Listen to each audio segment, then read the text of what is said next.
suis Maria-Josée Azarbo, argentine d'où mon accent, maître de conférence à l'Université Paris-Saclay, fondatrice de l'Observatoire des actions de groupe et avocate au barreau de Buenos Aires et de Paris.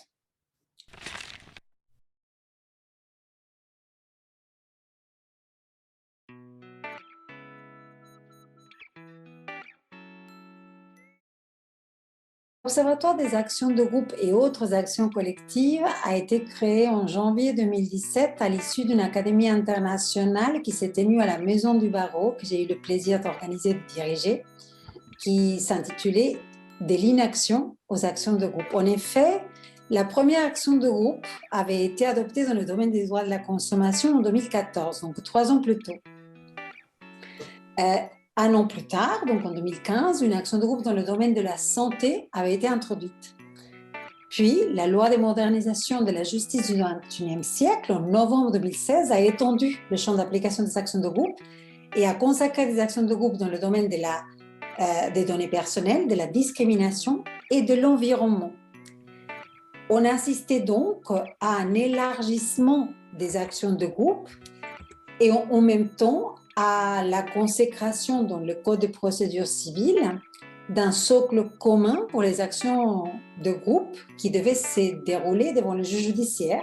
ainsi qu'un socle commun pour les actions de groupe qui devaient se dérouler devant le juge administratif. Il y a donc une myriade d'actions de groupe, il fallait donner de la lisibilité et c'est la première raison qui m'a conduite à vouloir créer un observatoire des actions de groupe.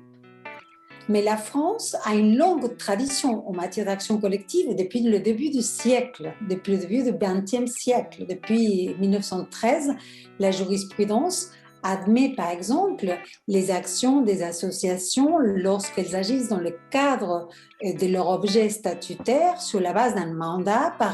et pour représenter leurs membres. C'est la théorie des ligues de défense. Il fallait donc mettre l'action de groupe dans le contexte plus général des actions collectives, dont cette action créée par la jurisprudence. Et puis, entre cette première action collective jurisprudentielle et les actions de groupe, le législateur avait adopté d'autres actions collectives, comme l'action en défense de l'intérêt collectif stricto sensu, l'action en représentation conjointe, l'action en cessation d'agissement illicite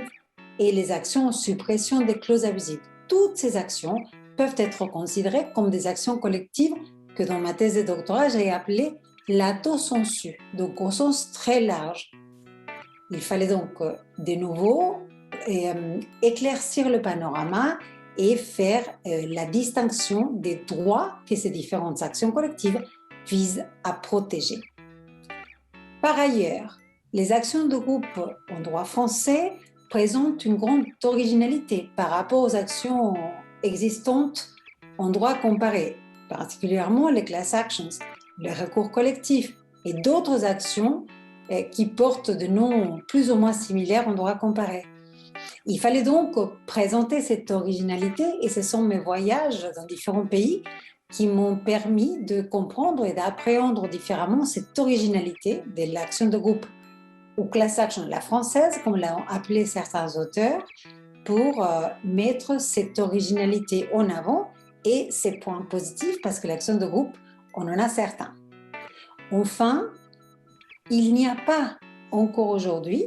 il n'y avait pas déjà à l'époque, de registre des actions de groupe ni des autres actions collectives. J'avais donc l'intention d'offrir un site internet dans lequel on puisse mettre à jour les différentes actions de groupe et les autres actions collectives engagées ou décidées en droit français.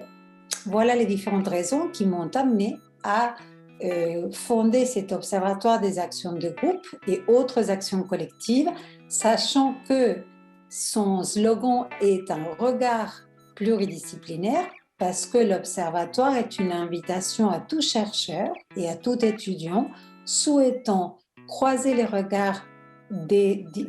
avec un point de départ multidisciplinaire et c'est pourquoi j'ai mené des études avec des économistes, avec des sociologues, avec des psychologues, entre autres, pour comprendre le mécanisme de façon multidisciplinaire.